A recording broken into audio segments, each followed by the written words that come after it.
One of the most peculiar details we have about maps is the fact that they have to be altered, changed, in order that they might be used to conduct proper navigation. Yet changing these maps also leads to different projections that vastly changes the scale of the continents. Other projections can also change not only the vast scale of the continents, but also showing that we have one ocean. Is this an accurate map? Does this map enable us to see other lands beyond? Is it possible that there is a true map of the realm that we don't actually see? Join me today as we explore the true map of the realm.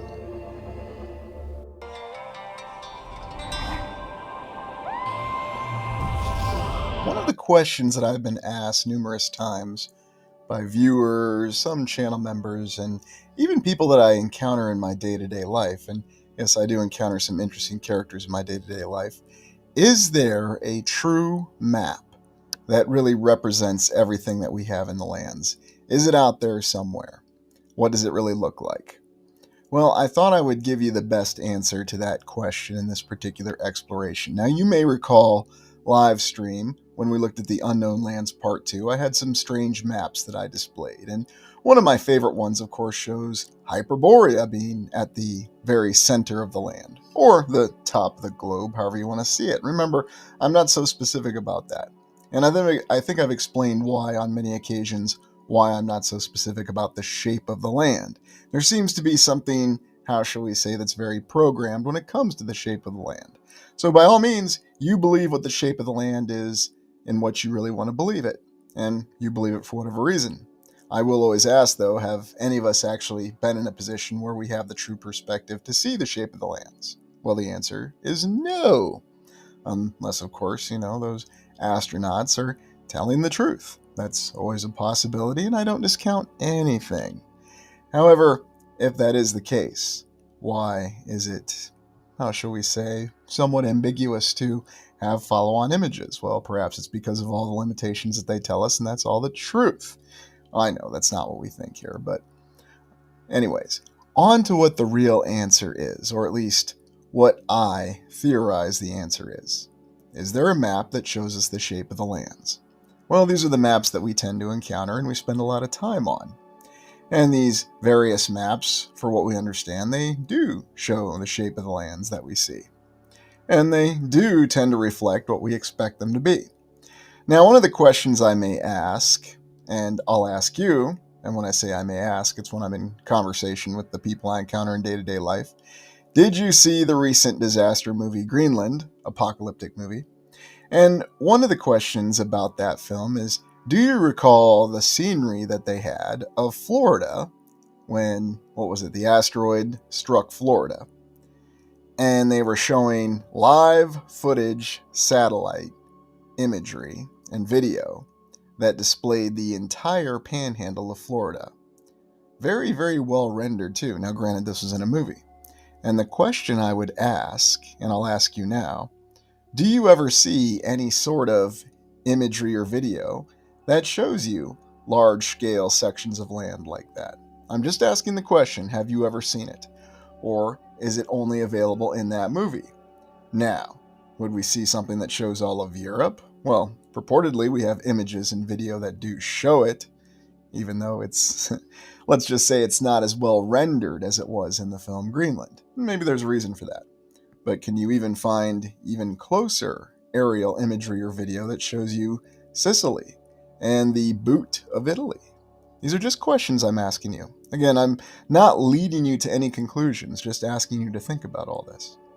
And so with these other maps, we see these examples. Of course, we have the ancient map of Europe, Africa, and the Middle East, and the three continents known at that time. And naturally, this was the map that Eratosthenes was using when he calculated the near correct circumference of the Earth. So there's yet another discrepancy. There's all these discrepancies with all this when you start to tear these accounts apart. And of course, during the exploration, I was on the account of Hyperboreans, but for this one, really examining the shape of the land. Why do we have so many versions during the age of exploration, the age of discovery, when, as we understand it with the official history, the world was truly the uncharted lands? Why are there so many versions? Why do some show California as an island? Why do others not show California as an island? Why do some show the Great Lakes in North America and others don't show any Great Lakes or a single lake with an island in the middle of it? That's just one continent. There are numerous other discrepancies with the other continents. I'm just talking about the most well known. And then, of course, we have other odd displays of these maps, such as this one, with this very interesting clock here. And yet, oddly enough, and I didn't talk about this in the live stream because, there might be difficulties. And I'm not talking, of course, about interacting with the audience. I'm talking about other difficulties, if you follow me. But I'll point this out to you, prime explorers. You notice that this goes from Roman numeral 1 all the way to Roman numeral 12. And then you notice this goes from Roman numeral 1 all the way to Roman numeral 12. It seems like your classic 24-hour clock, day and night, right? And then there's alterations for when you have light and when you have dark, depending on where you are in the land and what season it is. And of course, you can accept the mainstream explanations for why that is so, or there's alternate explanations that you can accept. But it's rather odd that there has never been a single unified display like this that's easily available that can give you better projections. It's also rather odd that even after all this time of all these observations, we don't have more efficient clocks. We don't have more efficient calendars. And we're stated that's because there's limitations with how accurate they can be, and so on and so forth. Once again, a series of reasons given for why modern technology, artificial intelligence, all the other wondrous things that we have can't give us the answer. There's limitations, or so we're told. And then, of course, the discrepancies with the arrangement of Greenland, something else that we noticed, and, of course, the appearance of islands that are no longer there. And the official explanation will be, well, those cartographers were fools, or they simply didn't know what they were doing, or the individuals who really went out and sailed and charted these lands were mistaken. But the question I'll ask you, and we'll come back to it, is just think of this.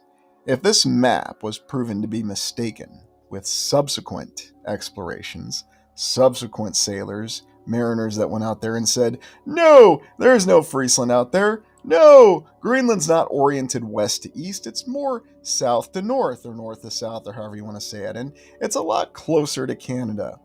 And there's no land up there. It's all just a frozen pile of ice. It's just an ice ocean. That's all it is.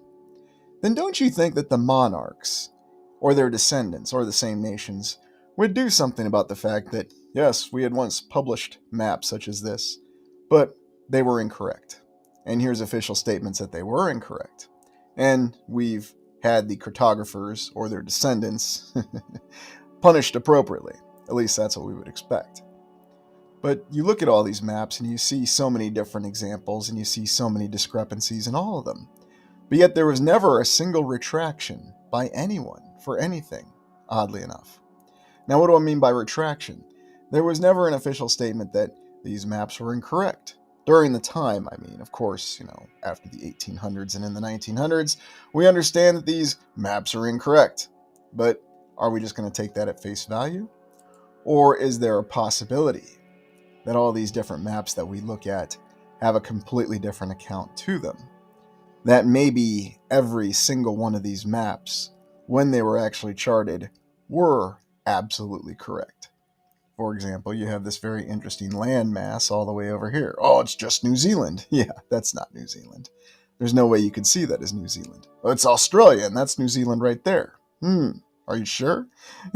These are the kind of things that we talk about, and yet we have land plotted at very precise coordinates on this particular map. And, of course, this is one of the maps that does not feature the Great Lakes, but it does feature the great city of Shilaga. Yes, I still have comments on that exploration where people say, it's Montreal, you just can't read a map. Well, and then I respond with, which map? There are more versions of maps of the land than there are versions of the Bible. So, as I'm fond of saying, make of it what you will. But what do I mean by all these maps actually having something that's correct about them, or being correct in the moment?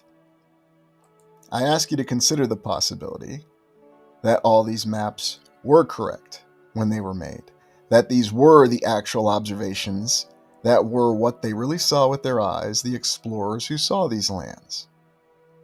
Now, are these maps that were actually from the end of the Fourth Era, Or are these the early maps from the 5th era? I am under the mindset that pretty much anything we have that gives us maps of the land, for the most part, we are seeing a lot of maps that are probably from the 5th era, and the early portion of the 5th era. Now, does it give the impression that there was something that survived from the end of the 4th era that became the baseline for the maps of the 5th era? Yes. But it really becomes problematic. It becomes problematic to know for sure because if something is obscured, we have no way of knowing for sure. I have no way of knowing for sure. But this map here, in this particular area, location undisclosed, yes, I can't share it with you on a Prime Explorer video either, but just let me assure you it's a very exotic and amazing location. And in this particular map, you see one of the most interesting layouts of the land. You see Drake's Passage, or the Strait of Magellan, truly as a passage or a strait, almost as a canal. And it's connected with the land to the quote-unquote south, or however you want to think of it as. But what I'm going to ask you, shape of the realm or shape of the land not being considered, is there more accuracy in this particular map? As it does show lands up at the North Pole. In fact, it does show the Great Magnetic Rock, the Black Rock, the Black Fortress, whatever you want to call it. But what's it really alluding to? And I'll point out some other details that I did not point out during the live stream about this particular unique location. There's some very interesting works of art. We've got a naked guy with a lion in a headlock. We've got some larger human beings with some cherubs subduing or raining down some horses. Very interesting. We have a guy attacking some odd creatures over here with a club. And we have satyrs depicted everywhere you look. And of course the very elaborate cartouche symbol here. And then what's within it. By the way, in an upcoming exploration, I found a cartouche that actually has something much more terrifying within it. And you see what that cartouche could also be interpreted as. So, continuing on with our symbolism exploration. And other odd creatures that don't really make a lot of sense. Although this is a mixture of images, some seeming more benign and some seeming more disturbing when you look closer. And obviously I didn't want to push it with some of the elaborate possibilities with the meaning of these images on the live stream. But I'm letting you see them now. Such as this interesting apparition, again in a cartouche device. Very, very odd, isn't it? What are they really showing us here? Why do we have such a mixture of what seems to be good and evil? I suspect, and I really wish I could reveal this location, I think some of you know this location, but that this is one of the surviving locations that this map actually was made towards the tail end of the 4th era. That this might have been one of the last constructions of the 4th era, before things really fell apart. And that's really what they were trying to show in some of this artwork. Because think about it. If you have an entire worldwide civilization that not only speaks a completely different language, perhaps they had a completely different method of communication, and they could at least understand that the next humans that would come along would not be able to understand the language or have a means of being communicated to. And who knows how far they reached in technological ascendancy. I mean, if our civilization was suddenly to fall, and all this digital information that's on the internet is still out there, would a new civilization be able to access it, or would it be lost? Oddly enough, our good friend Carl Sagan actually posited this in Cosmos. And so, if that's indeed what we're looking at, then what's really the enigmatic statement about all these maps? What's the conclusion? Is what we're looking at here a true world map? Well, I'm going to let you in on something, and this is not something I could show. But outside of this particular room, and going on down the hall, there's about 9 other exact maps in terms of layouts, just like this. And yet there's differences within the land. Some do show the Great Lakes. Some show the island of California. Some don't show land in the north, others do. Yes. Now, you have to take my word for it, and, if you want to completely think that I'm a liar, that's totally fine. You're well aware of the fact that there are many different versions of maps that we've already looked at that do show all these discrepancies. And as the saying goes, okay, so we've got maps that show different layouts of the land with different details. Some have islands and others don't. So what? And so what's the answer? What is the true map of the land? Well, here's one of the most definitive clues or hints: the enduring mystery of the Fool's Cap Map of the world. The full meaning of the 16th century illustration may never be understood. Actually, it may. Now, you may have seen this map before, and I strongly advise that you look at it yourself. It's quite intriguing. You'll notice it does seem to match closely to some of the other maps that we've looked at. And the symbol of the jester, joker, or fool is inspired thrones, playing cards, and comedic fart acts. But there's one particular image of the king's fool that has remained a true mystery among cartographers and historians. And in the graving, colloquially referred to as the Fool's Cap Map of the world, the intricate bust of a court jester, complete with bells and bauble, includes a face showing the world as it had been charted in the 16th century. And so that's what we have here, a charted map from the 16th century. And this is what we know about the map. Measuring about 14 inches by 19 inches and printed with a copper plate engraving, researchers estimate that the map dates between 1580 and 1590. So they have no clue. That's because it matches the oval map projections, the Ortelius map projections, and I've heard that pronounced 5,000 different ways. So by all means, if you know a better way to pronounce it, let me know. You know how I like caring about pronunciations. The Fool's Cap Map of the world isn't the first time the world has been visually mocked by a gesture. And of course, they try to attribute it to the various cartographers at the time and who was jailed for judiciary astrology. Interesting that they jailed somebody for that in the 1500s, and they know about that very specifically, but they don't know who actually composed this map, I guess. And they state that they believe that they know who composed the map, but they do correctly conclude that it's created an array of deep and dark interpretations of the world. I wonder why. The shoulder belts medallions include various proverbs, including, "Oh, the worries of the world." Traditionally, the fool was one of the only people who could freely criticize the monarchy. Well, why on earth is that? Can fools freely criticize the government today? I leave that to you to decide. Some academics have thus interpreted that the map was created as a commentary on the inaccuracy of depictions and charts of the world in an age where much of it had yet to be thoroughly documented and discovered. Yes. Maps of this era were even known to be altered visually to support certain political ends. Now, isn't that intriguing? This author, and indeed many people out there, are well aware of the fact that this did occur in the past, that things were altered to support certain political ends. So I will just ask the question that I always ask every single day, and I never get a good answer to every single day. If maps, and many, many other things, could be altered in any way to support certain political ends, then why not the official account of history? Why would that not be altered to support certain political ends? Well, because it's very well documented that even tyrants such as Napoleon support the honest pursuit of true history and scientific objectives. And I'm dead serious, that's the answer that you'll get. Anyways, one way of reading the image would suggest that all seemingly universal truths, all apparent trustworthy knowledge, or authoritative maps are partial and untrustworthy in that they conceal a hidden social ordering. Not to mention, they also conceal something else. They conceal the fact that no matter how good the cartographer is, they cannot actually compose or draw the full hidden map of the world. Others see a more melancholy outlook on the world. The Latin phrases inscribed on the jester's capstaff and shoulder belt lament the vanity of the world and the foolishness of those who love it.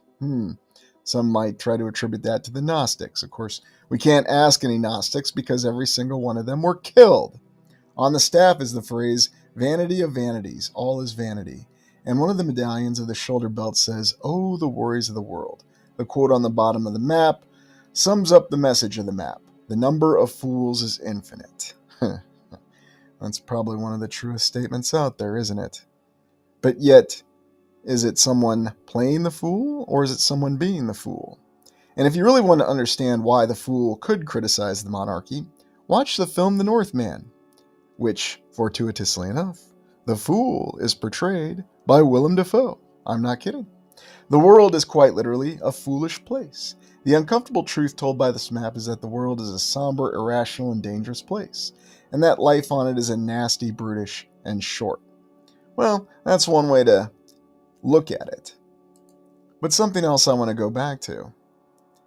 If you look at different interpretations and other, how shall we say, esoteric information about maps, you may recall that one of the concepts that I've looked at many times is the tesseract, or the fourth dimension. But I don't think I've ever actually explained how the fourth dimension really operates. And you look at this animated GIF here of the hypercube, as they call it, or the nested cube. The problem is, it's not an accurate representation. The reality is you can't accurately represent the fourth dimension and the third dimension, and really what you're looking at, and what I'm looking at right now, is the second dimension representation of the fourth dimension. There really is no cube within the cube. What it really is all this simultaneously coexists. Well, how exactly does that make sense? How can you have a cube within a cube? What does it really mean? Well, there's an entirely different way of looking at it. And oddly enough, this particular individual who is talking about actually mapping out the third dimension on the fourth dimension, or perhaps I should say visualizing the fourth dimension by mapping it onto the third dimension, using the tesseract, of course. And you might recall that a classic cross, a two-dimensional cross, is folded up and it becomes the cube. In other words, the real nature of the world. Or does it? Because remember that we see the three-dimensional cross. And when you fold up the three-dimensional cross, you end up getting the tesseract, or the hypercube. Now remember, that's just a representation. What does a hypercube really look like? Well, not just think of a hypercube. Think of a hypersphere. And what would a hypersphere really look like? Well, they do a decent job trying to depict it here, where they show the different spheres and the different lands actually being coexisting. Now, what exactly does that mean? Well, they try to do it here, but again, you're limited. There's another way to look at it. Oddly enough, Steam Workshop probably has one of the best representations of it. And what they show is that each of the planes that make up this three-dimensional cross, imagine that each of these planes are a different map of the land. A different map made at a different time with the changing nature of the land. And yet, the reason that there's a change in nature of the land is that they all coexist.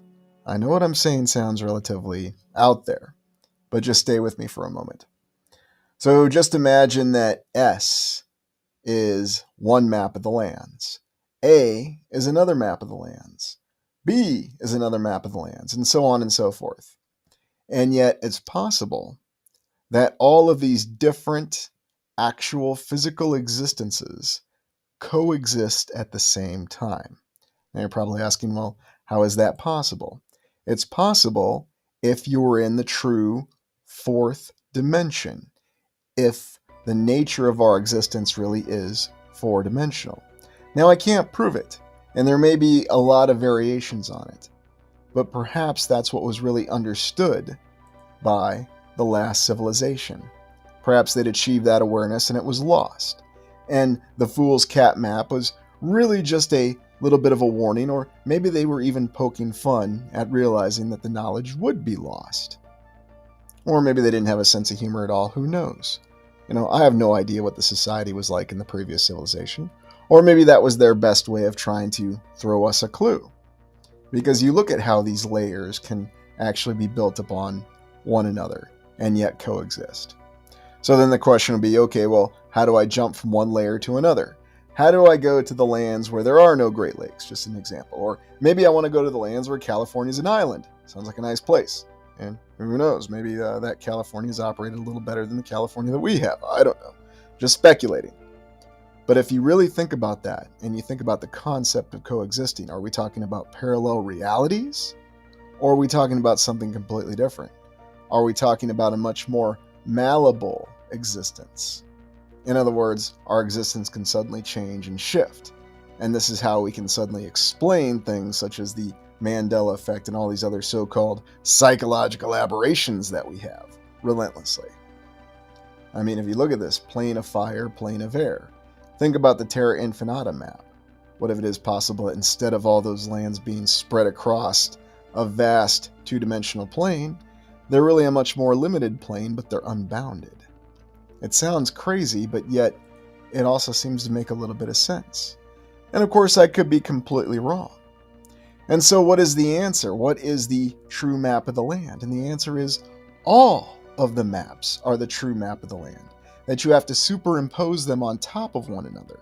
That you would actually have to make something that you can't make. Because we're trapped in the dimension that we're trapped, but our actual existence is a grander spatial dimension. And you would have to make something like a hypercube to actually make a true map. In other words, it's not possible to make a true map. Or, as always, I could be completely wrong. It's shaped like a saddle. It really is a sphere. It really is an infinite plane. Or it's actually a planet that's much, much larger than we could possibly imagine, and that the map is reflected in some small crater in the moon. Can't really rule anything out. As always, I leave it up to you. What are your thoughts on this? Why do we have so many different versions of maps? We're going to be exploring charts of the old world and Tartaria. I've always been someone who's enjoyed looking at maps, whether they were maps of our supposed land or realm, and fantasy maps from various forms of science fiction and fantasy, such as Lord of the Rings. One of the tropes of Lord of the Rings is you're not going to get a Lord of the Rings book without having an amazing map in it, or any of the other works of Tolkien for that matter. And yes, don't worry, we will be getting to Tolkien too. In any event, the purpose of this exploration is to take a look at some different maps and charts and determine what the difference is. We have the saying of map, and what you see in front of you could be considered a map, or could it be considered a chart used for navigation. I always found it interesting that even to this day, every government agency, in the United States at least, continues to conduct navigation off of a flat screen. It's just an interesting observation. We'll start by looking at the largest early world map from 1587. Now, supposedly this was something that had been published a little more well-known recently, but we'll look into the story that we're given behind it. It is a remarkable world map, and the mainstream does tell us that it's a world map, and it's been looked at by many mainstream and alternate research channels before. You may have seen it, but I thought I would take a look at it, and we'll recover the story behind it and then look at it holistically to see what sort of details we can glean from looking at this very remarkable work. And of course, since it's been discovered, even though it was originally just on flat sheets of paper, the mainstream has already done their typical modifications to it, putting it in different projections, and then of course my favorite, making it into a globe. Yes, I wonder how they achieved that and how many ways they had to alter it.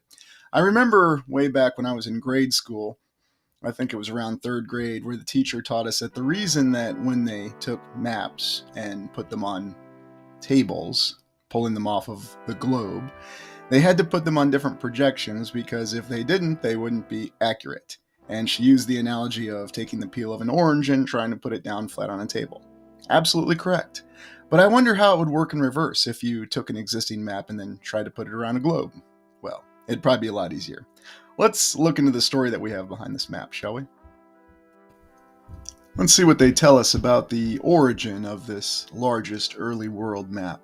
Monte's 10-foot planisphere of 1587. Funny that they use that term, planisphere. I wonder if they explain that. An extraordinary 60-sheet manuscript world map made in 1587 by Urbano Monte has been added to the David Ramsay map collection at Stanford University.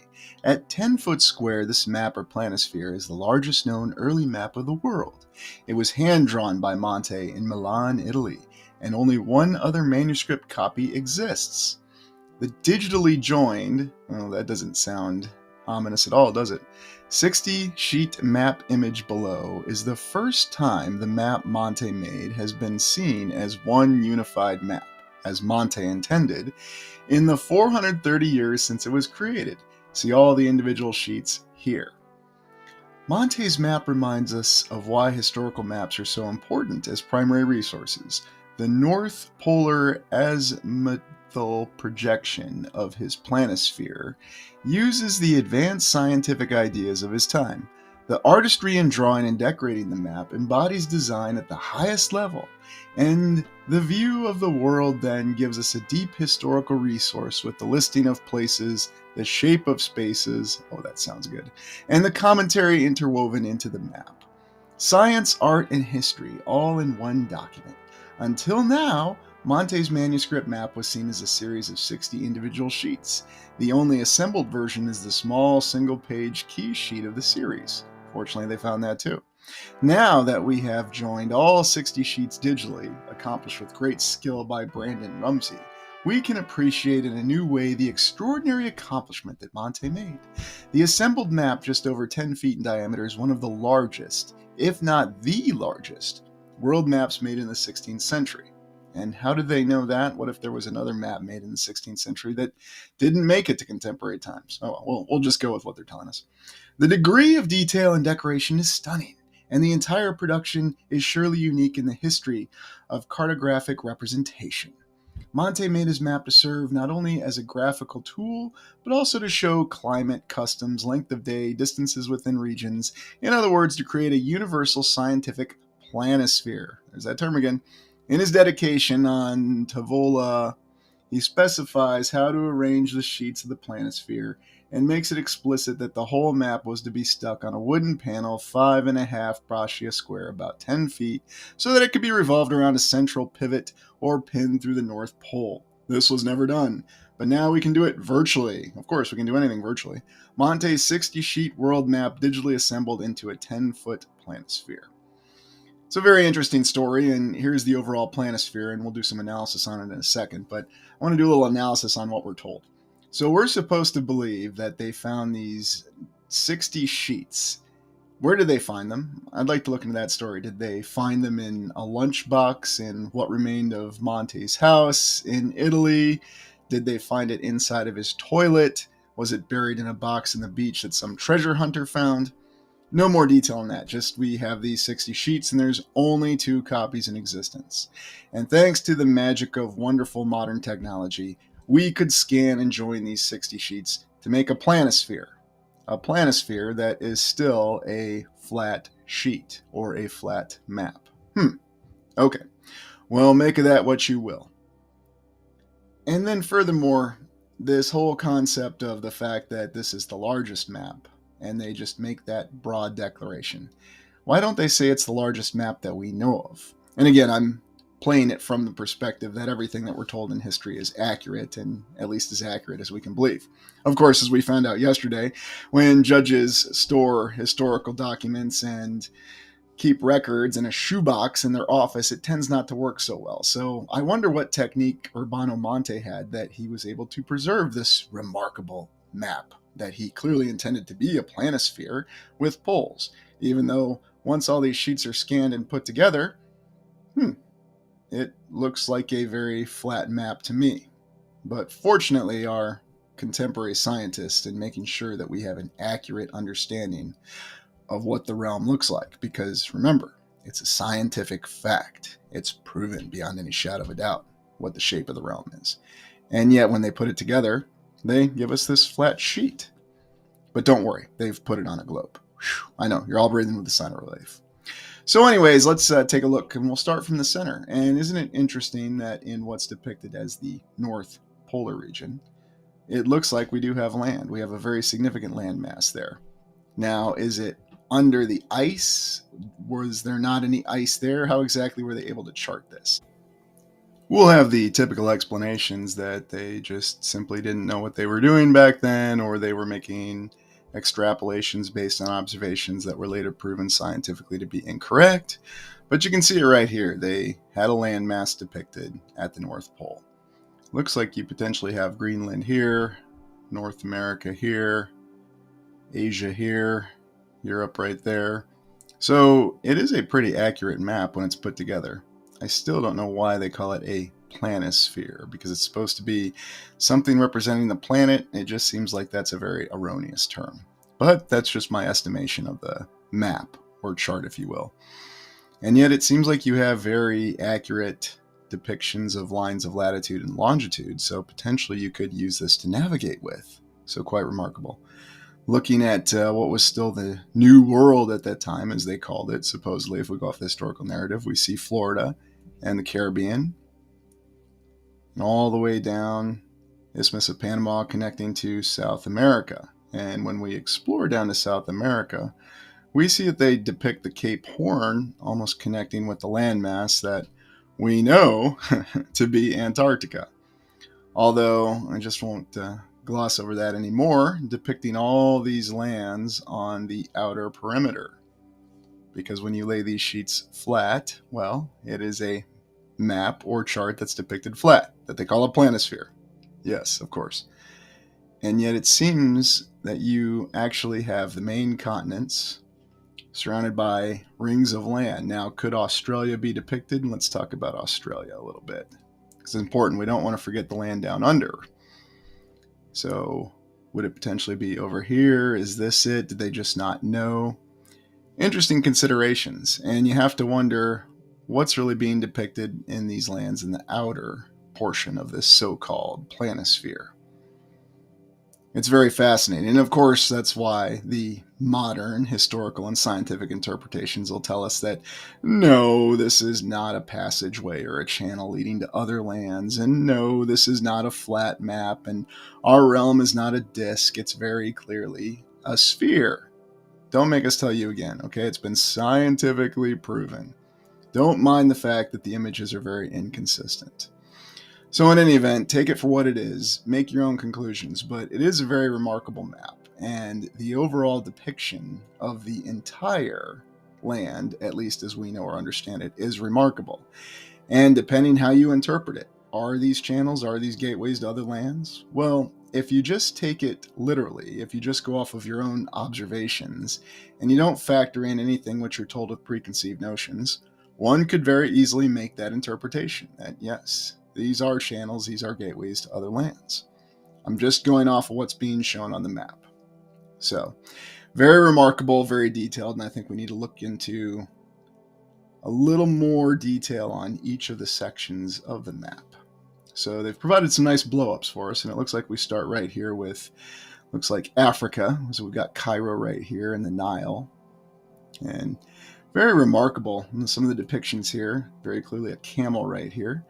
I'm not sure what this is supposed to be. Quite an amazing structure. It should be noted that he does go to the trouble of depicting towns all over the place. And isn't it interesting how this portion of Africa seems to have many towns and settlements all over it? Very well developed.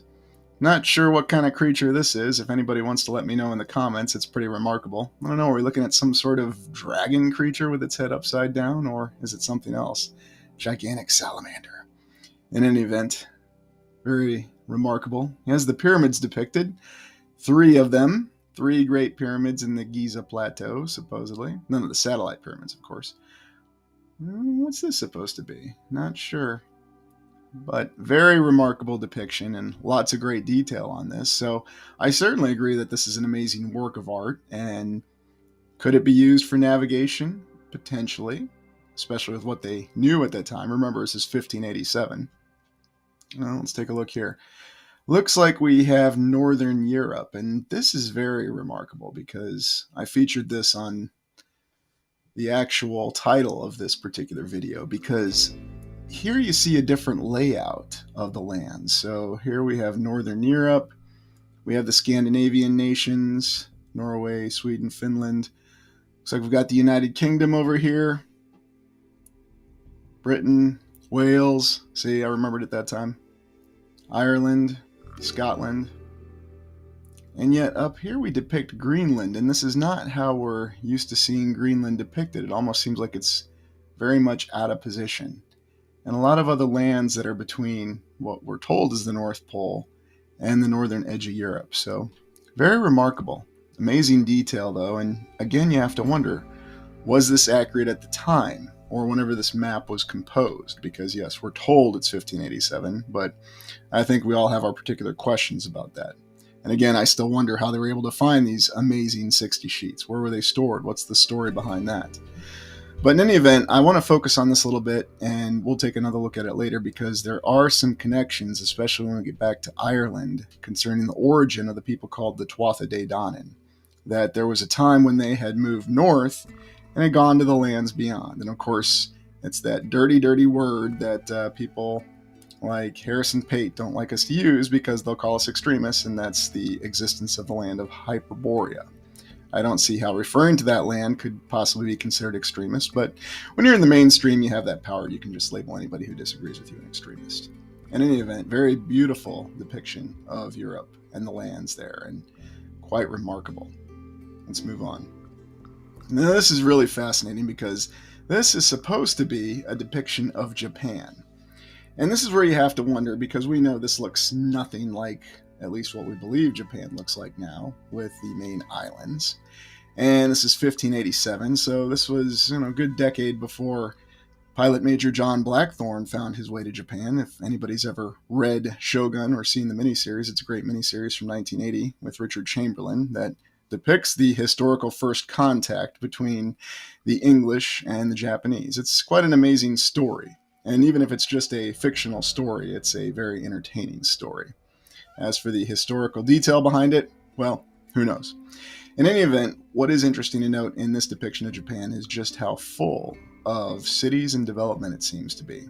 And while the lands don't match what we're told is the shape, you have to wonder if this is something that was put in the map because they didn't know, or was this something that was altered later to give the impression that the map was not accurate? Because we're going to believe that they assembled a map that depicted all the known lands in 1587, but we have to have reasons to question it. So, if you change the shapes of certain well-known lands, or what people know the shapes of them to be, it causes you to question the veracity, the authenticity of this map. I suspect that could be the case here, but who knows? I'm certainly open to other interpretations, and let me know what you've got. And we know what this is here, the southeastern United States. Look at that, La Florida, and then we have Cuba down here. But already some good depictions of some of the major rivers leading inland. And do we have settlements depicted? Well, it looks like we do in some places. And it's very interesting. We're told that there were Spanish settlements in Florida for a very long time, but how far in did they really go, and what was the extent of exploration? In 1587, supposedly, if we go off of the wonderful mainstream narrative, there's been a European presence in the New World, North America, for over 100 years to some extent, or not quite 100 years, but closing on it very quickly. But you have to wonder, if there were inaccuracies that were put in this map, were other portions of it more accurate? And could the land have been changed for reasons beyond our understanding or knowing? I believe that's possible as well. Again, it's another interesting consideration. And what do we have here? Central Asia. Nice horse there. What's this, like the giant bat creature? What is it with always seeing like giant bat creatures and looking at some of this? And of course, we got another giant salamander, and some of the depictions are quite remarkable. And what is this? Are these supposed to be tents? Is this depicting a horde? I mean, it's really interesting when you interpret the map from two different perspectives. You interpret it from a navigational perspective, how accurate would it be as a chart, and then you just look at its artistic aspects. And sometimes you have to wonder what's really being depicted. Quite remarkable, though, and very beautiful. Oh, I love this one over here. The giant harpy creature that's just roaming across the plains at that time.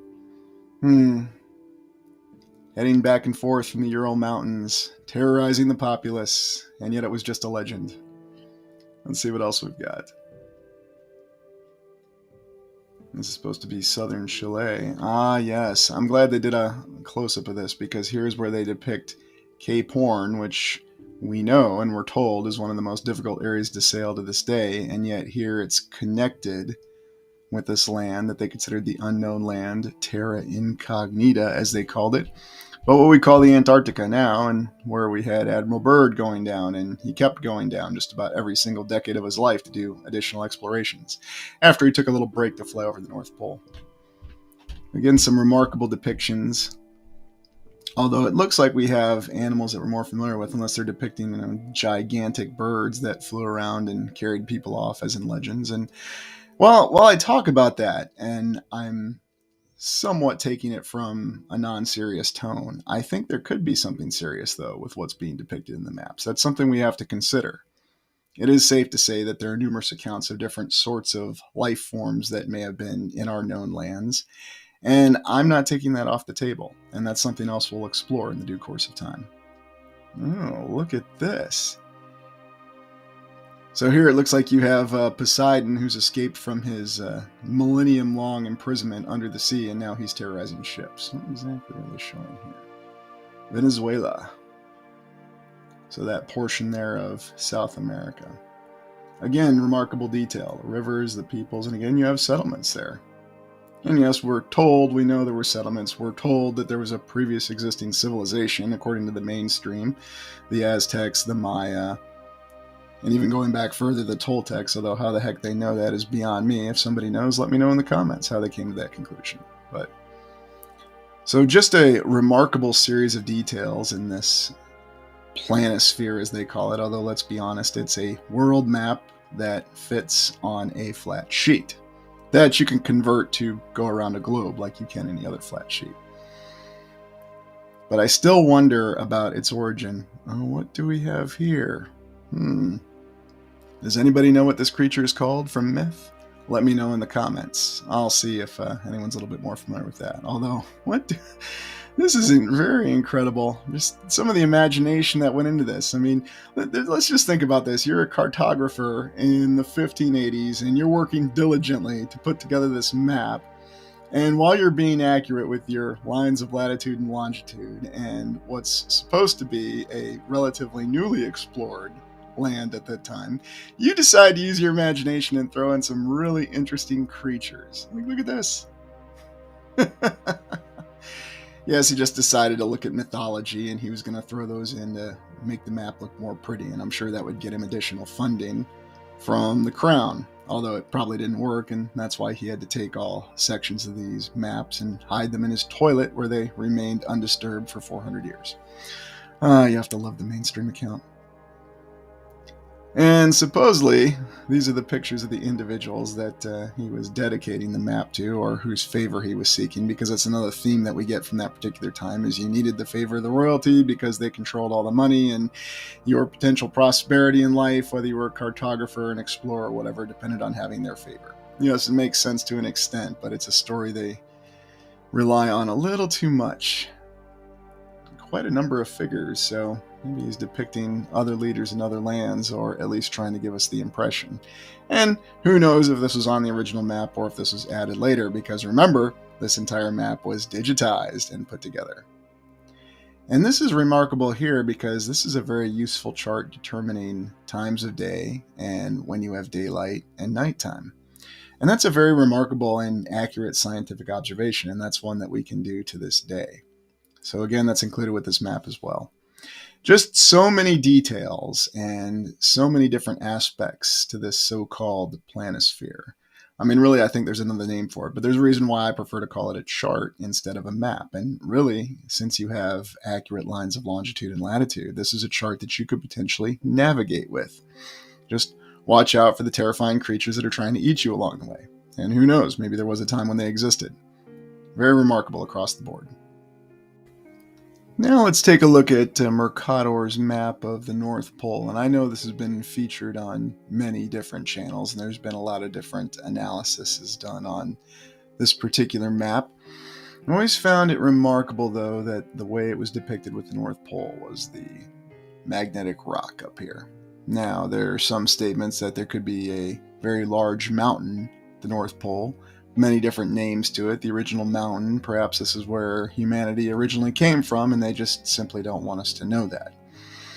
There are numerous iterations of this map from Mercator as well, and there's one where it is depicted that the land here, where the pygmies, as he labeled them, resided, was not covered by water. And yet you see this water and you see land masses depicted around the North Pole. And that was also depicted in the so-called planisphere we just looked at. So what's really the situation there? Why is it so difficult to see the North Pole from any of the imagery that we have? Well, I'm sure there's no reason to question it. I mean, Jeremy, James, and May drove a truck all the way up to the North Pole. We know it's there, right? In any event, it's quite remarkable, though, when again you consider the fact that you have lines of latitude and lines of longitude. And again, this is something that you can use as a chart, potentially to navigate. And here you see this depiction of Greenland, which is a little different than what we think of it as, where Greenland seems to be more oriented west-east and not necessarily north-south, although who knows for sure. And who knows if the lands didn't change between when this map was composed and when we're looking at it. Or maybe we just don't have any idea. Because one of the questions you have to wonder is, why would anybody ever give you an accurate map of all the lands, especially if somebody has an interest in, well, controlling your movement, but not just your movement, but your perception of what things look like? It's always fascinating to me how asking simple questions and looking for simple explanations always elicits such a very extreme emotional response from some people. And I'm sure you've seen it and you've come across it. There's a reason why I'm doing this presentation with a very, how shall we say, stagnant state compared to how I normally present these videos. And I think it's just because you have to try to remain as objective as possible, especially when you're looking at something like this, because there's a reason why there's a lot of strong emotions associated with this. We're just simply looking at old maps and we're interpreting them at face value. This little island down here is very remarkable. And then, of course, we have Nova Zembala, which is supposedly where they detonated the Tsar Bomba. That was a nuclear weapon that was so powerful that the shock wave went around the planet 3 times and was measurable when it went around the planet 3 times. I believe they said the yield was 57 megatons. Of course. Fortunately, cooler heads prevailed and testing slowly deteriorated after that, to the point where they were no longer doing above ground nuclear testing. Just a little historical note, but interesting when we look over here at Asia, and we know this to be Siberia today, and of course we see many settlements, and you look at the earlier maps of Mercator, you'll see that there are many more settlements depicted. I know that's been pointed out. And here you have Rus, which is Russia, which of course is definitely not a place you want to talk about too much because, well, in any event, that's where it's depicted being. And it looks like you've got the Scandinavian nations here, and just the name of some of these oceans and some of these lands are quite fascinating to consider as well. And then, last but not least, considering, it calls it right here, America, and northern Canada and how it touches the Arctic Circle is remarkable. California Regio, and we know or believe this potentially to be Alaska, but who exactly knows what's going on here? Good old Lago de Conabas, Lake Conabas, wherever that actually is. That's been the subject of many explorations by many different individuals trying to potentially locate that or explain that. It's one of those many mysteries that you have in the vast, beautiful tracts of land in Canada. But all very remarkable and a very unique depiction of what the supposed top of the land looks like, whatever the shape of it may actually be. Who knows? I haven't seen it, so I can't tell you. And yes, we have our scientific explanation, but I don't know. A lot of inconsistencies with what we're told and what we're shown, and you have to wonder why that is. Look at this. Tartaria. Very nice depiction, and we know what we're looking at here, and there's Nova Zembala right there. And then you have the rest of Siberia depicted here. Many, many different settlements and communities. And of course, if you look, especially at this tract of land right here, through modern imagery, it looks like it's been subjected to some, how shall we say, rather extreme forces of impact over time. Now, who knows what that is, and who even knows if that imagery is accurate? I always question that as well. Yes, there's a reason why I don't just defer to everything that Google Map or Google Earth shows us. I know for a fact in many cases that what they show us is not always accurate. Now, you can say it's just because it's a depiction, it's not real. Yes, it's true. But sometimes I have to wonder. But in any event, when you look at the state of the land here and just how built out and settled this all appears to be, it's quite remarkable. And yet today we're told that this is a very desolate and sparsely populated area. So who knows what ground truth reality is? Maybe somewhere in between. And another depiction, there it is again, Tartaria. There's China. I guess that's supposed to be a depiction of the Great Wall. but they're depicting Tartaria up here. And it's not Greater Tartary, which is what we recall that entry in that official historical account telling us we're mistaking Tartaria for. Yet we've seen it on 2 maps so far. And here we have another map and another depiction. There it is again. Tartaria. Not Greater Tartary, Tartaria. So that's 3 maps so far. You should play a game. See how many maps you can find where it's actually spelled out that there's Tartaria on it and just count that, as opposed to the maps that show Greater Tartary. Because remember, they can explain it away by just saying the people who made that maps didn't know what they were talking about. They were out of their minds. They were looking for the legendary kingdom of Prester John. And even though they had accurate lines of latitude and longitude, they just didn't know what they were doing. Okay? So just accept what we're telling you. And here's another one, and oh, look, there it is again, Tartaria. Although depicted now more in what we'd think of as the European portion of Russia. So I guess somebody could go along with that whole narrative that there's some Russian nationalism that's being depicted in this map. But in any event, that's where it's depicted as being, and who knows what the real situation with it is. Perhaps it's fascinating that there's so many depictions of Tartaria on maps. And there it is again. And in the same place. So, pretty much anything that encompasses this area, and my potential theory on Tartaria and why it was located on maps there is that could well have been an enclave from before the last reset. That set up and maybe even got so far as establishing their own nation. And that nation had to be destroyed. Don't know, not sure, but I certainly don't believe that the origins of Tartaria was in this area. I believe that it was a civilization that encompassed all the lands because we see evidence everywhere. For example, the often mentioned Iowa State Capitol, right here next to Shilaga. Yeah, Shilaga. Always interesting that they didn't have the Great Lakes depicted. You'd think they would have known about the Great Lakes. So one has to wonder if there were some significant changes. And of course, we'll be told, well, they just simply didn't know, so they drew it all as solid land. Fine. But you again have to wonder about it. And back on that topic of it being a civilization that was across the entire land, if you believe that there was a pre-existing civilization across all the lands, then yes, there are connections in everything that we do, from our popular culture to our movies to all of our history. So it's not just something that's isolated in its one particular area. I think there's a reason why this alternate form of research refers to it as Tartaria, and we didn't go with something like Atlantis. That's the term that it's connected with, and it is depicted on many maps. So make of it what you will. Oh, here we go. This is one of the more historically accurate maps that we'll be told, because here it's called Chinese Tartary, not Tartaria, Tartary. Ah, yes, of course. So, in any event, as you go to the more so-called modern maps, and of course we'll be told that these are more accurate because we had more explorations and we had better science, because that's always the explanation that we're given for why we know more over time, supposedly. We're told that this is the official term. So make of it what you will. So what do we have here? We have a series of charts, maps, planispheres. We have so many different names for them, and of course we always want to give, well look, you even have greater curves depicted here on a flat map. That's quite fascinating.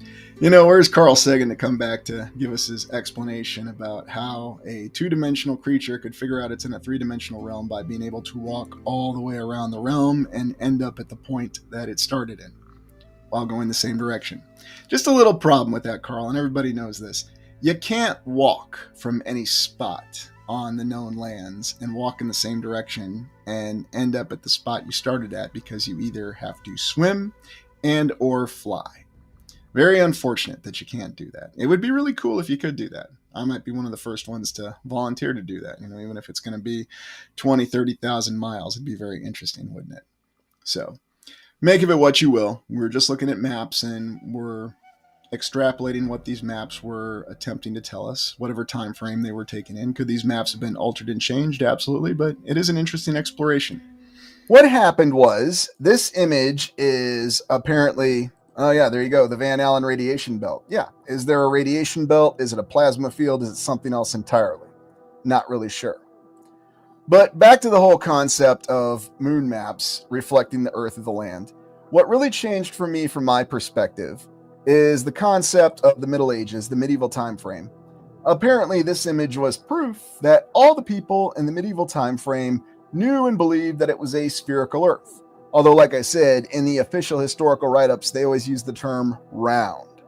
Now, can something be round and still only be two-dimensional? The answer is yes. Now, we know that the land we inhabit is not two-dimensional, but it's very, very interesting that they overlap those terms. So I just thought I would use that before we go deeper. Now, we have all sorts of images of how a flat or disk Earth may work or how it could be. And I'm simply presenting the idea here. I'm not saying that I embrace or believe in this idea. If you do, you're more than welcome to. And I'm not here to tell people what to think. I'm here to consider all thoughts. So, the idea that it's a land and it's completely surrounded by an ice wall. Now, of course, they always say flat, but we know it's not flat, so maybe disk would be a better way to say it. But there's other concepts and other ideas for how it could exist. Now, do we have the idea that it ends at what they consider to be the ice wall or the boundaries of the land, the world, or does it go beyond? Again, your decision to make. These are just representations, and they might just be as fictional as the whole concept of The Last Starfighter. You know, we need a crazy supercomputer to visualize it. But things get a little strange when you look at all the different maps that they have of the flat Earth map. And the other thing that interests me is the fact that for some unknown reason, the media just can't stop talking about it. And we all know that if they wanted an idea to go away, they would just stop talking about it. Yeah, Kathy says it really well there. It's a snow globe. Maybe that's the best way to see it. A snow globe where things can be projected in the sky. Who knows for sure? It's all very, very interesting when you try to reconcile it.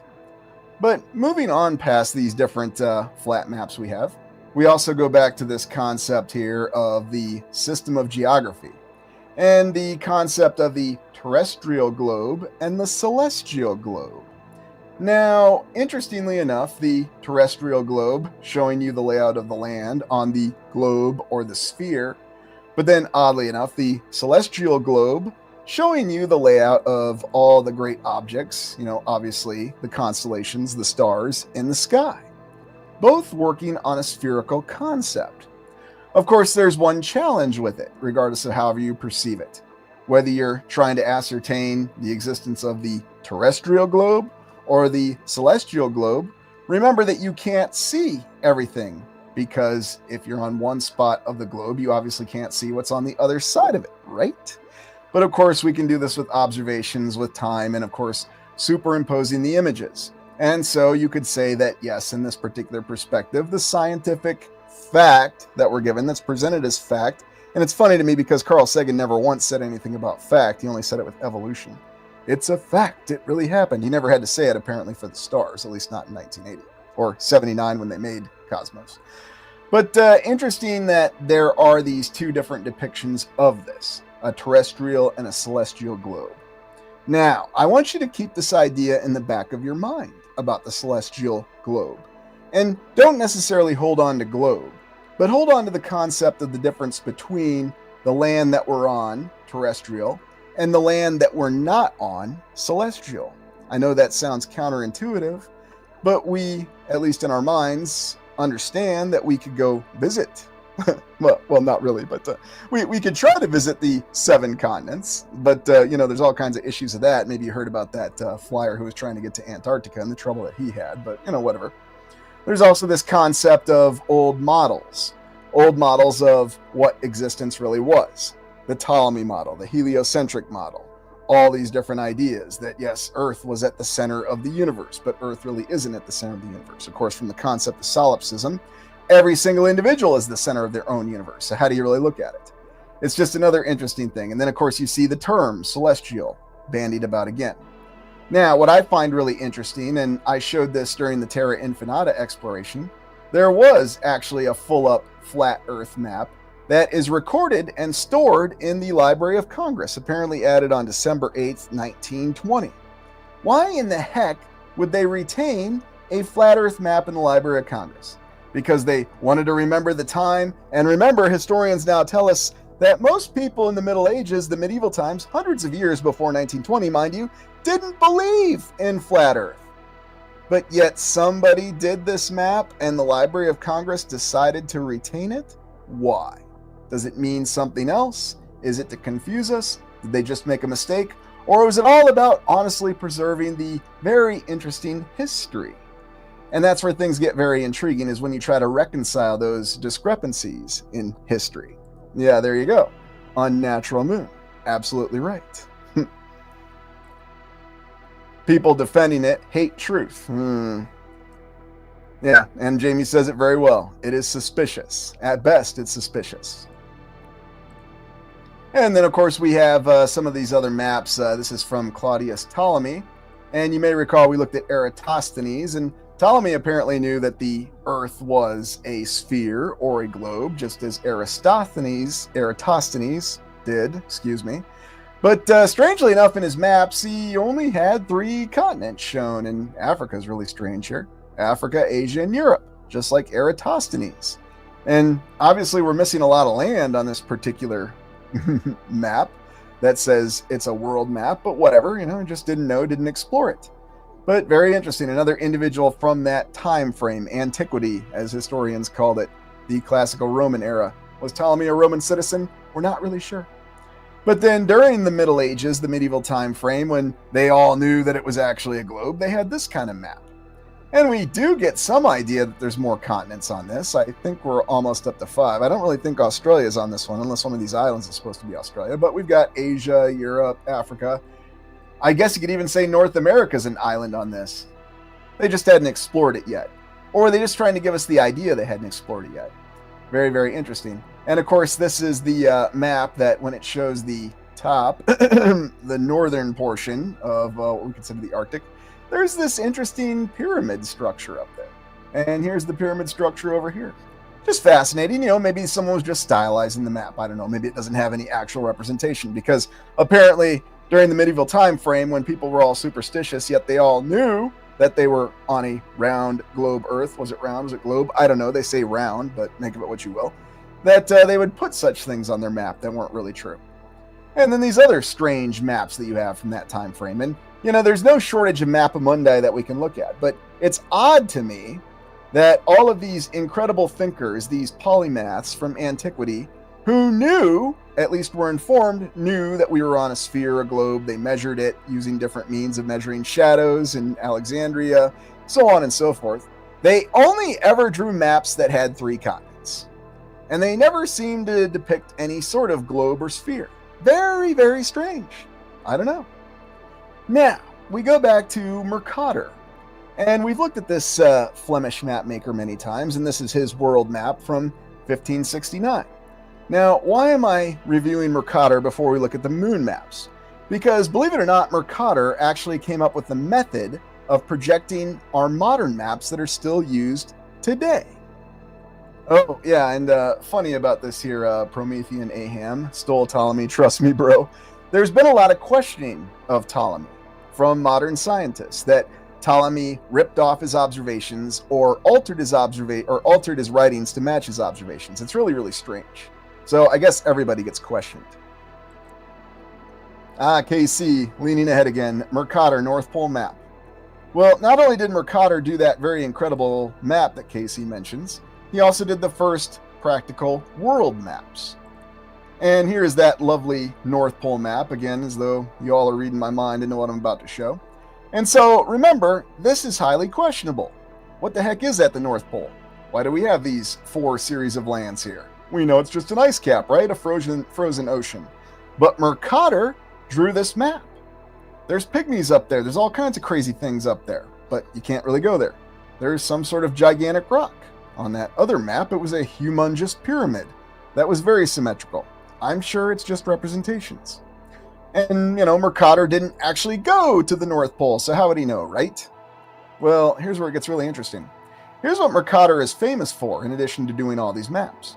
He converted rhumb lines, and for those of you who don't remember rhumb lines, loxodromes, the courses that ships actually follow when they hold a magnetic azimuth, they don't match up with the latitude-longitude lines. And I'll show you in a second just to illustrate it. But what Mercator did was he drew maps where all these lines were straight, the rhumb lines, the course lines that the ships actually following an azimuth. And here's what you have it. So the rhumb line versus the Great Circle arc. So on an actual quote-unquote globe map, now granted it's a two-dimensional projection, the Great Circle is closer to straight, and the rhumb line takes more of a curvy direction, although they both have a bit of a curvy direction. But then on the Mercator projection, when he changes the map, in other words, the size of the squares for the long lines, the rhumb line, the loxodrome, the course the ship follows on an azimuth, is straight. And then the Great Circle arc, the shortest distance between 2 points on a globe, is now an arc. Oh, how fitting. So, what are the effects of this type of projection? Well, here you can see it in this animation. And you can see that the rhumb line, which is red, and the Great Circle arc is blue. And so what you're doing is you are distorting the actual map to make one line straight. And this is an animation of it. How fascinating that this was never done until I explored this earlier in the channel. And what does this do to the size of the continents?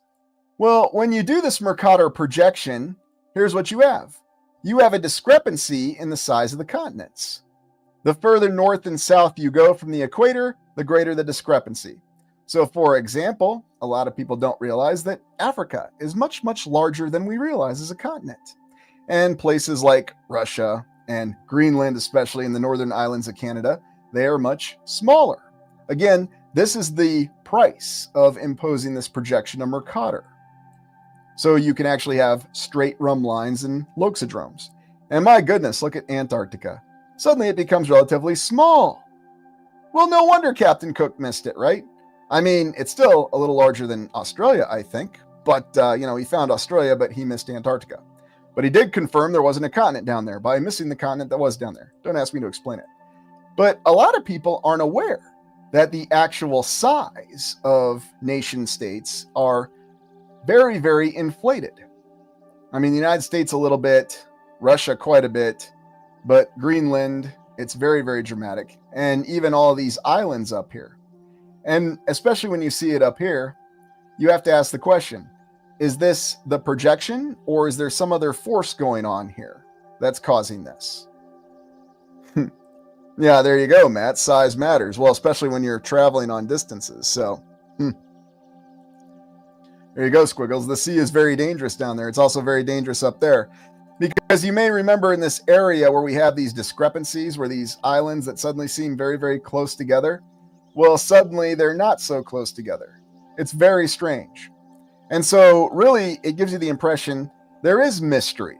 Mystery in the north, mystery in the south, a lot more unexplored territory than we realize, at least if we take this map projection at face value. Or maybe it's just a giant coincidence. And then you've got the little diagram here that shows you how this is achieved. And this is how the discrepancy between the rhumb loxodrome line, or the course that a ship follows by following a magnetic azimuth, is made straight on the map. And that's the price of the projection. It distorts the size of the continents immensely. So this isn't a big deal. Distorting the size of entire continents is not a big deal. Well, apparently not. And by the way, Mercator's maps are considered the most accurate that you can use for navigation. So what we're going to look at are some of the different moon map theories reflecting the Earth or the land. Really the moment that you've all been waiting for. Now, there have been a lot of individuals who have explored this over time, and they certainly deserve full credit. Vibes of Cosmos, God Gev Lemsty, if I'm saying it properly. It's a YouTube channel that really explored one of the concepts that we're going to look at in definitive detail. So, what I wanted to start with, though, is let you know that I'm not here to evaluate their work. I'm not here to review their work. I'm just going to share some of the ideas with you, and by all means, you're welcome to watch their research as well. And believe me, everyone's already shared it in the comments multiple times. So there's also plenty of other explorers who have done this, and I also want to give credit to the individuals who did research this prior to the advent of the internet, because yes, these ideas have been around for a long time, and certainly not necessarily the credit is given where it needs to be given. So we honor them by continuing to understand the theories. Okay, so with that said, what exactly is the moon? If it is a reflection of the land, the Earth, then how do we go about visualizing that? Well, there is one theory that says that the entire moon itself is actually a map for the entire land that we are on. So I guess you could say round as in round circle. Now, there are many different variations of this. I just picked this one because really it's the most colorful and easiest to see. And what's really intriguing about this particular projection, so what you have here is this map that's actually derived by a shadow map of the layout of the side of the moon that we see. Now, I'm simplifying and I'm summarizing a lot of things because I could really talk down the details on all this for, well, really all evening, all tomorrow. But what you see here is this layout of the continents as we understand them: North America, South America, Asia, Europe, Africa, where, interestingly enough, Africa actually seems to be depicted at the proper size of what it really is, especially in relation to the other continents. How intriguing. Remember what we saw with the Mercator projection and how the size of the continents were distorted. Also, interestingly enough, on this map, it does show those land masses up at what we think of as the North Pole, or the Arctic. We have Australia down here, where we have many friends joining us, including Jamie, Vaughn, and others. And oddly enough, we also have Lemuria depicted on this. How interesting. Now you might be asking, well, if it's practical to reach this, then why don't we just fly to it? Well, going off of this theory, is someone necessarily going to let you go to Lemuria? Is it going to be so easy to do so? Now, you can certainly find the coincidence that air corridors are controlled, that where people fly and travel to, especially between the continents, is very controlled. I mean, you can argue that it's not, and certainly we have no shortage of pilots out there that are going to try to tell you that, well, sure, I could just fly wherever I want to. I'm going to ask you, can anybody really fly wherever they want to, no matter who they are or what they do? Oh, Julia, toroid sphere. Yeah, that's another way to think of it. I'm actually going to do an entirely separate exploration on toroidal spheres, Julia. It's a very, very interesting and in-depth concept, but thanks for bringing it up. So, you could sail to Lemuria, according to this map, says Windhammer. Yeah, it looks that way, doesn't it? Uh-oh, Michael says no, like Luke Skywalker. Kathy, nope. But the other interesting thing about this theoretical map is it also shows you the concept of what we may think of as the ice walls. Is it an ice wall or is it just other land? Terra Vista, Coates Land, ice shelf. Very, very interesting. And so then you have many, many distant lands that go way beyond here. What do these lands look like? We probably don't have any idea if they do in fact exist. We don't actually have any access to them. And then even going way up here, I mean, what exactly do you have? It's very intriguing. And you can definitely look at all the different notes and details about the perspectives behind this. And there's a lot of thought that went into this. So going back to what our good friend Dr. Beckett said about the spherical Earth and all the effort that went into showing that notion, well, it seems to me there's a lot of effort that went into showing this notion. So going by his own philosophy, then shouldn't this be just as valid as any other map? I don't know. Maybe I just completely misunderstood him, you know? I mean, I like to think that we're actually in a society that values free thought and exploration, or at best is an authoritarian society where, you know, as long as you leave the authorities alone, they'll leave you alone. I don't ever dare want to think that this is a totalitarian society where we actually have to think a certain way. It's a frightening thought. Anyway. But when you consider this overall map concept and this layout of these continents, it is interesting, though, that there are components of it that work, such as the scale of the continents and how they actually line up. There's also the possibility of navigation. Now, you may recall, is it really possible to physically travel to these distant lands, these Terra de Vistas or whatever we have, these other bodies of water, or is it not? Is there something else that precludes our travel to it? Or is it, again, just a theory, and that's all it ever is? It's just a concept on paper that has no practicality to it. Oh, yes, we talked about Nos Confuden Terra Infinita, but it does seem to support that concept, doesn't it, JK? Yeah, Agartha, Albie, yes. And there have been many other variations of this map that have been made. Yellow Cat, they are frozen. The lands of always winter. Yes, quite possible. Kathy, for us, not yet. And that seems to be the mentality behind it. Zeppelins are the key. No need for gasoline or fuel. I can't imagine why we don't have Zeppelins or airships. They seem to be very efficient. But yeah, for some reason we don't have them. I'm sure it's another coincidence. But great comment.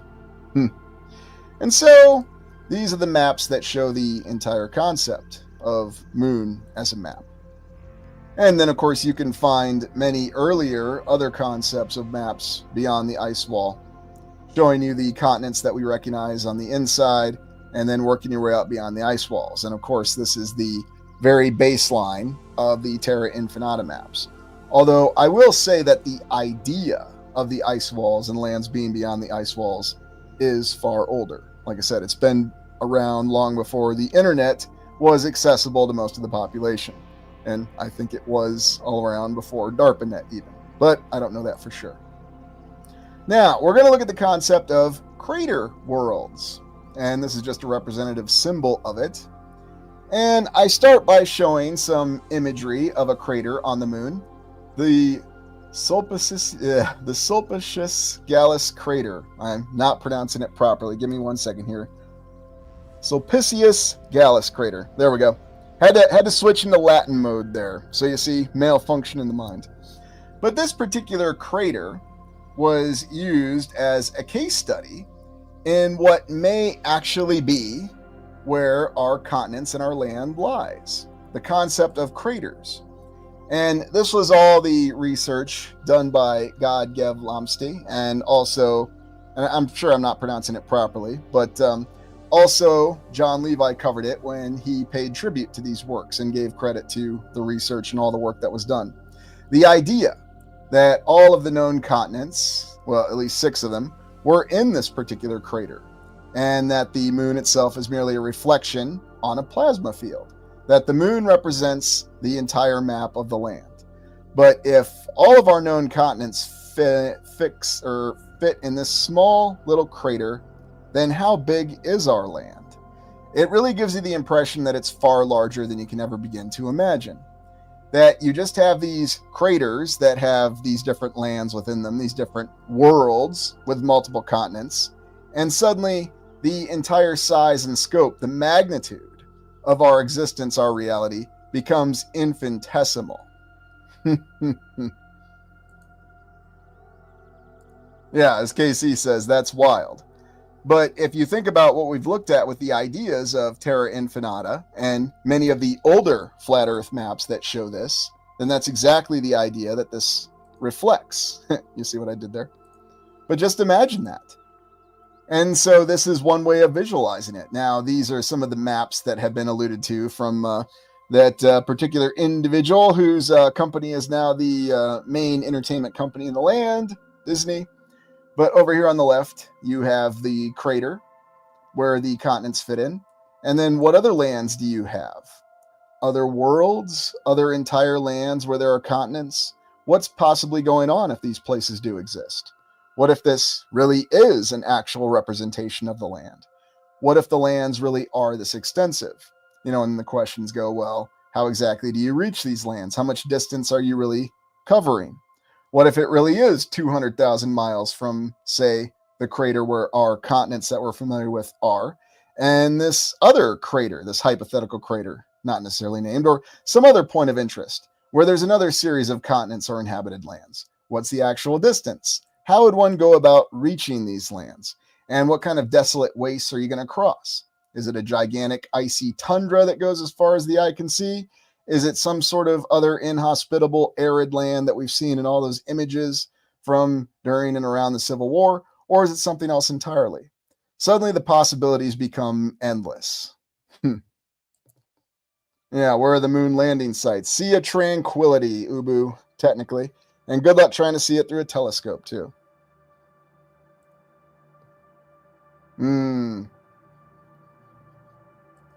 Portals, yeah. And Jamie actually says it right there. And portals do always come up. So if it's not practical to travel this distance physically, then you have another means of transition, which is portals, which there are numerous accounts of portals, far more than we like to realize. Yeah, and Jeff says it really well here. Cameras aren't getting better. Seems suspect. What's being hidden? And it is very, very strange that we just don't have these images that show us that the nature of the land, our planet, is as we think it is. Why is it so difficult? I mean, we have numerous reasons, but why is it really? And then you look at some of this official imagery of the landscape of the moon, and is it actually reflecting anything? Or is it something else entirely? Because that's where it really becomes compelling, is if we think about each of these craters that we're looking at, is it possible that there's an entire world within these craters, several continents within every single little crater, and we're just looking at this image from such a distance? And is it possible that these colossal structures, or these natural structures, these craters and these mountains, these ridgelines, are so colossal that we just simply can't perceive them? It's a very intriguing thought. Or is it just some sort of imagery that was designed to show us that, yes, we've taken imagery of the moon, there's nothing interesting there, it's certainly just a small body in space, and there's certainly no killer cyborg robots there, so there's really no reason for us to go back to the moon. I mean, we can to say that we can send some unmanned probes, but there's really no reason to go through all the effort to go back there. You know, we've already been there. But if you look at it from a different perspective, if you think that each of these named craters, all these named terrain features, are actually entire worlds, lands with many different continents and many different dimensions to them. And what if each of these craters has a unique land?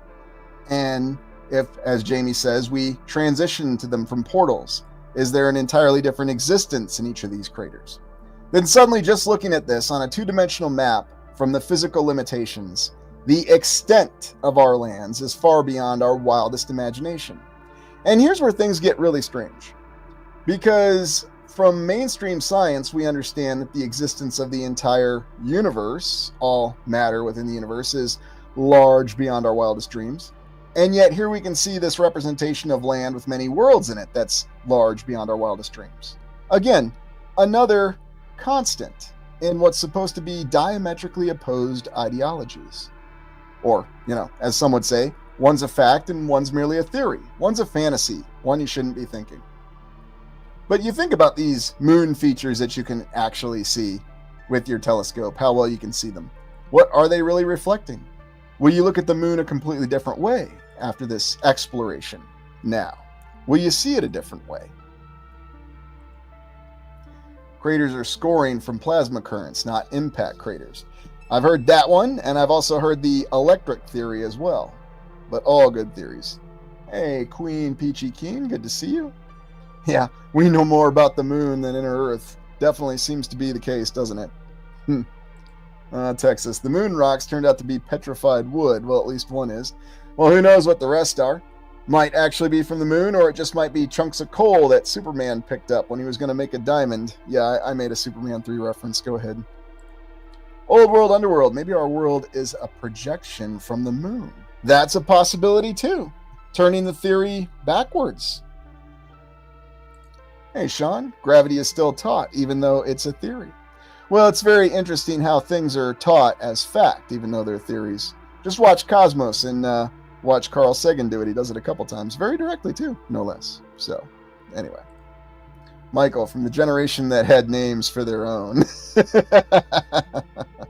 Yes, indeed. But that's probably the most compelling aspect, whether you see the moon as a map for all the lands, or it's much greater, the crater Earth theory. And it's not to say that we're stuck in some depressing crater. It's actually the idea that one single crater is actually an entire land. And then suddenly it makes this whole idea of the moon map very compelling and very alluring in the fact that it really could be showing us just how extensive the reality of our physical land really is. Now again, it's just an idea. And let's consider the concept of lands beyond other lands, because it's always very, very interesting. What are we really getting at when we talk about these lands beyond? What's it really look like? Well, you know, we just can't let go of the concept of domes, and by the way, domes appear in many different ways.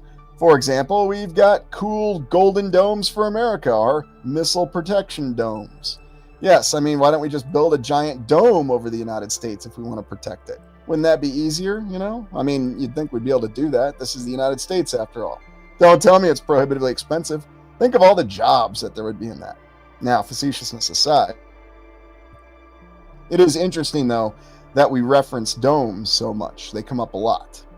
And you actually see it on some of these old maps. The concept of the firmament. Very, very interesting. Mountains, earth, and what's down here?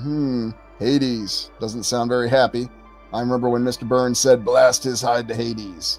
So the concept of a firmament. Again, relating back to that concept that we had of the planetarium. Coincidence? Not really sure. But again, it does appear on many of these images, and it comes up quite often. How dome could one be? Geez, yes. Domes here, domes there, here a dome, there a dome.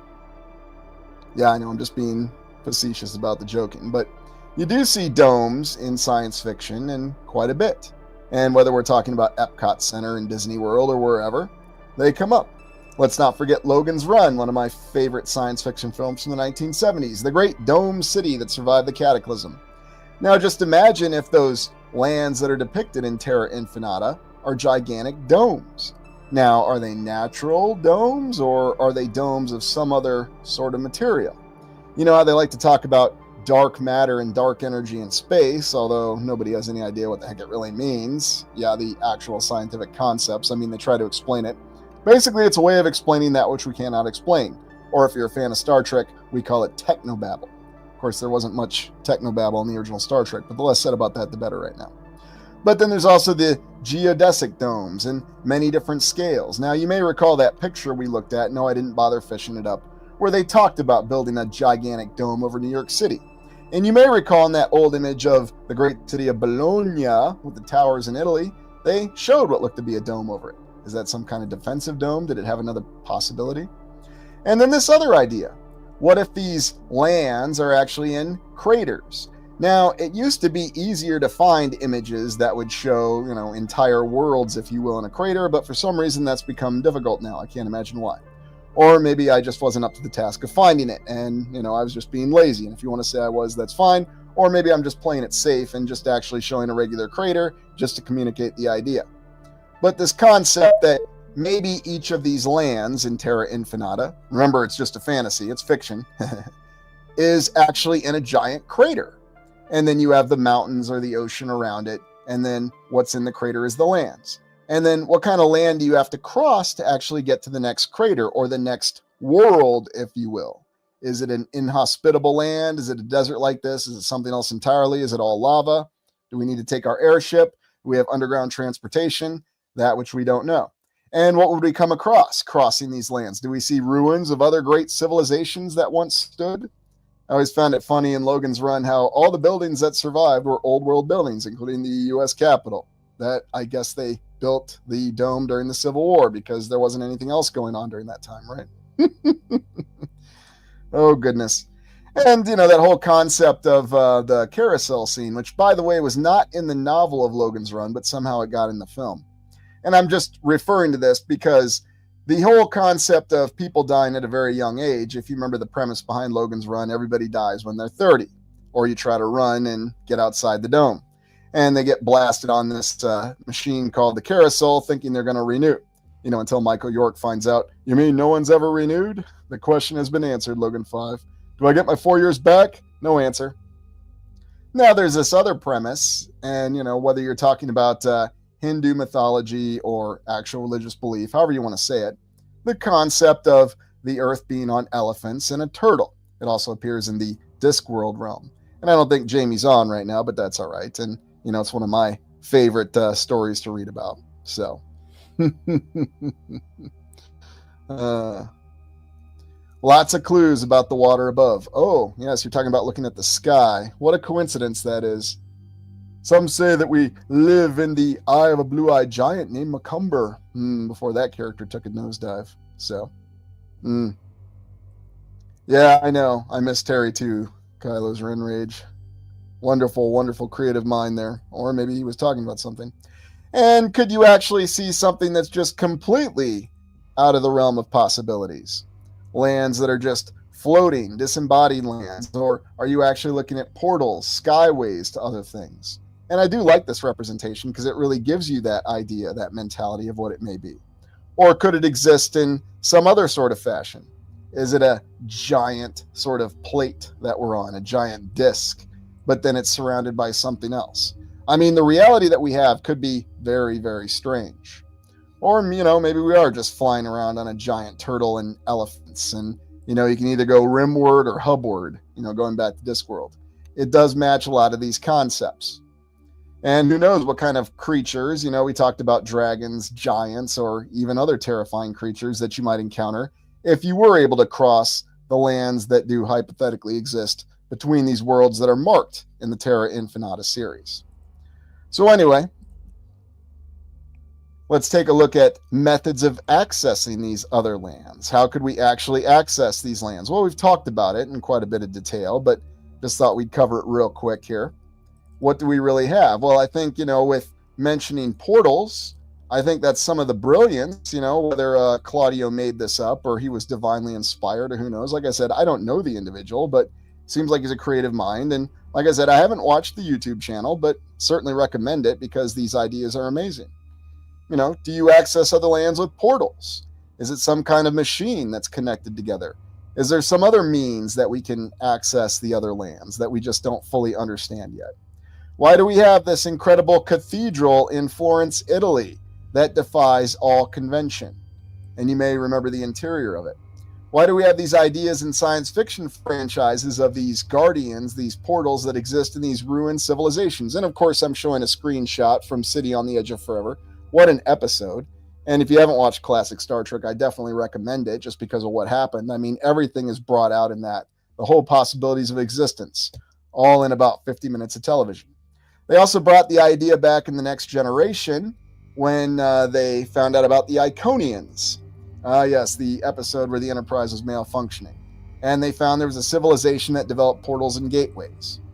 There's also the idea that these capitals that we have are actually part of a giant world machine, a different kind of apparatus that would enable the projection of these portals that anybody could access anywhere.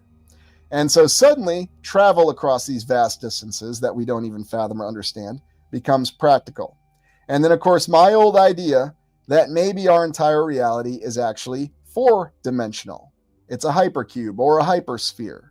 In other words, things are constantly shifting.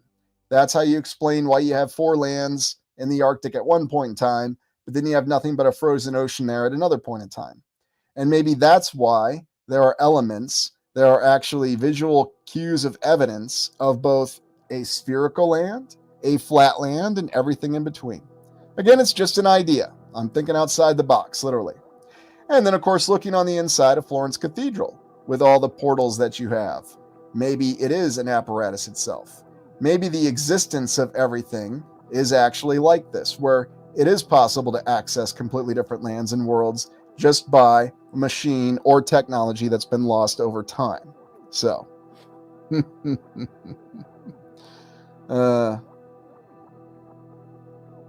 yes. We live in a tesseract.